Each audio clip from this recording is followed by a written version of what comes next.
Hi, kindergartners. It's time for social studies.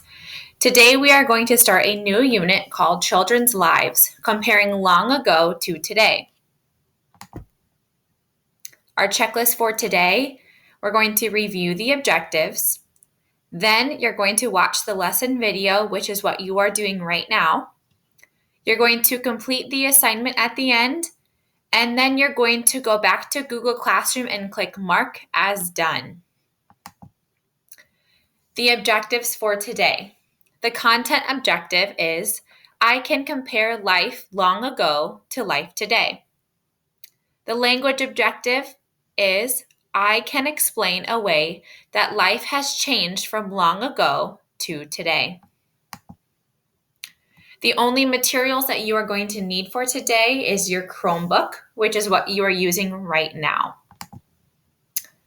So, we are going to look at some pictures, and I'm going to read you a story.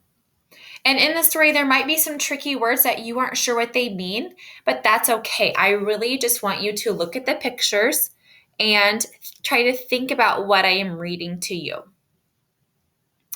Too often, we look back at the way people lived and evaluate the past in terms of the technology that dominates our lives today. We ask, imagine life without cars or lights or running water.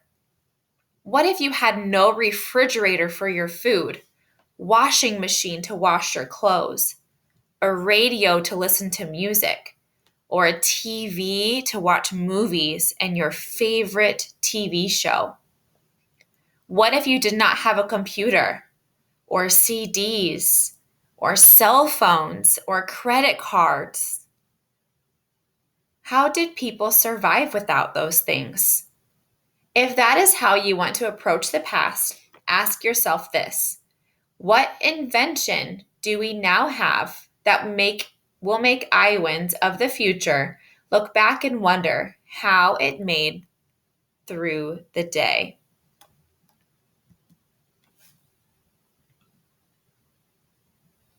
Look at these pictures. A better approach is to look at how people of any age adapted to what they had around them. For children, the best place to start is to look at their homes. For children on the Iowa frontier, most homes had to produce nearly all their own needs.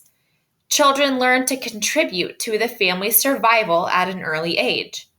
Most Iowans lived on farms that raised much of their own food, and children became an important part of the family team. They gathered eggs, worked in the garden, carried in food and water, and perhaps cared for younger brothers and sisters. As girls got older, they learned to cook, sew, preserve food for the winter, do the washing, and tend to the sick. Boys helped their father with the livestock, planting and harvesting, hunting, and maintaining of buildings and fences. Their opportunities for education were limited to whatever a nearby school offered them.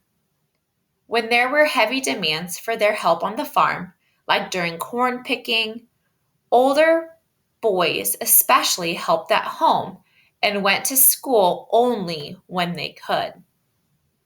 So you can see in these pictures, here are people who are working with cows. These people are driving a tractor. And this wants you to look at this building right here. This is a school. It is called a one-room schoolhouse. So all of the students in the school are in this one room right there. Life for children in town usually experienced home improvements before their farm cousins.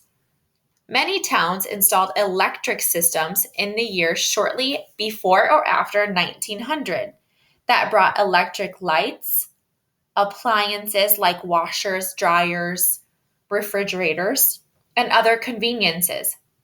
Town children were more likely to have the opportunity to attend high schools and engage in school activities like music and sports. Cars brought big changes in children's lives on both the farm and in town. Farm children could get to school and back home more easily, and their families were not so isolated.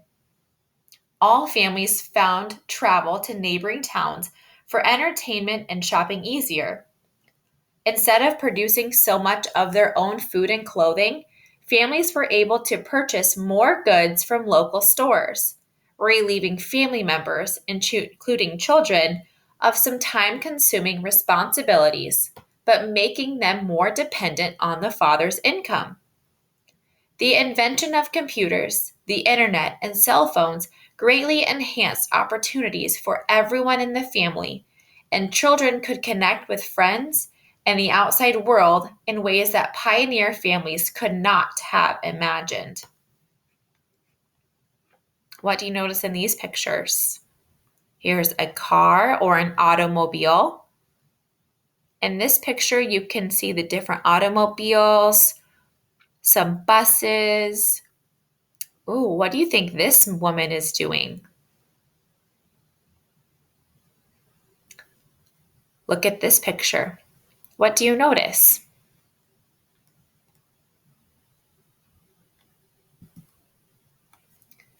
Toys and games change with the times. In early days, most Iowa families on the farm, brothers and sisters played games with each other. Often they made up their own games and the toys that went with them. They played outside in good weather when they had free time from chores. Through the 20th century, industries grew up devoted exclusively to children's entertainment. Today, you can buy games, expensive sports equipment, foods like breakfast cereals and snacks marketed to especially to young children, or watch TV shows or movies made for young viewers. Schools expanded and required children's attendance until 16 or graduation.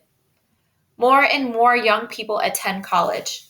When homes produce much of what they needed to survive, there were many large families of 8 to 10 children or even more. As more families began living in towns and cities, and families needed to purchase what they needed, smaller families with 2 to 3 children became the norm.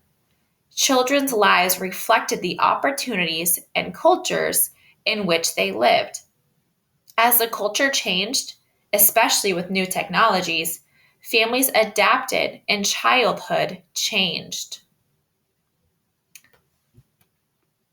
I want you to look at these pictures that you see. What do you notice?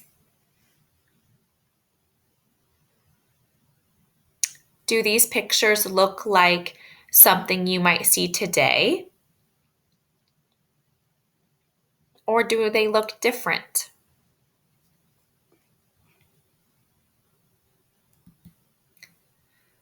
Here are some words that we are going to be learning about throughout this whole unit. This word right here is toys. Everyone say toys.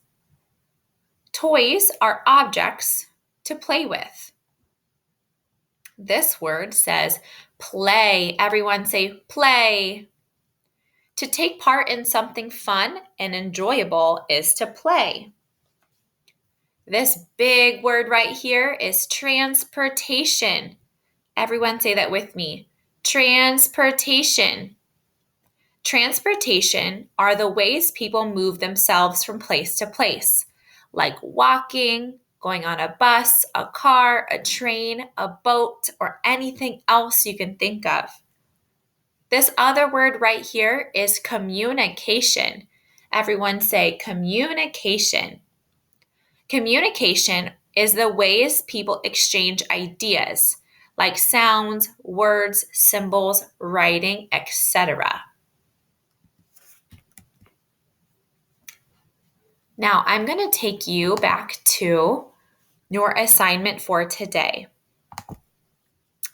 Here is what it looks like. You're going to see all these pictures on this side, the right side. This word says long ago. That's everything we just learned about, things in the past. and things today. I want you to look at these first two pictures. These are toys. And I want you to think about which picture of toys would we see long ago or in the past. If you think this picture is long ago, you're going to click the picture and drag it over here. If you think this picture is showing toys from today, you will click the picture and drag it in this box that says today. So these first two pictures are toys. One is from long ago and one is from today. These pictures are showing forms of communication. One is from long ago and one is from today. And this last picture is showing transportation. One picture is from long ago and one picture is from today. Now, boys and girls, today was our first day learning about long ago versus today. So if this is tricky for you, that's okay. This is just going to help your teacher understand what you know right now and how we can learn more throughout the rest of the unit. When you're done with this assignment, please make sure you go back into Google Classroom and click Mark as Done. Great job today.